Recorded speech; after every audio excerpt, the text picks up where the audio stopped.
Matanda, nagro-rosaryo, habang nagro-rosaryo, lahat naman pinupuna, rosaryo, o yung pinto, sarang nyo na, rosaryo, yung bintana, baka may pumasok pa niya magnanakaw, rosaryo, yung batya, baka nakawin din, rosaryo, yung sampay, baka biglang umulan, rosaryo, o yung aso, talian, kaya yung rosaryo naging ganito.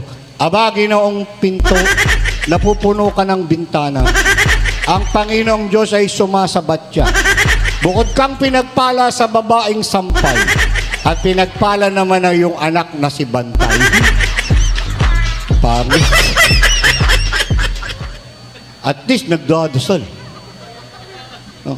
Kaya nga para sa atin ngayon na napakahalagang araw kasi ito'y patunay ng pagmamahal ng Panginoon sa atin sa kabila ng ating mga karupukan, ng ating mga kahinaan. Maaaring hindi tayo nakapagpapakita ng pagmamahal sa Diyos sa ilang sandali o ilang yugto ng buhay. Pero siya hindi nagmamaliw ang kanyang pag-ibig sa ating lahat. Hindi niya yung kayang baguhin eh. Bakit? God is love.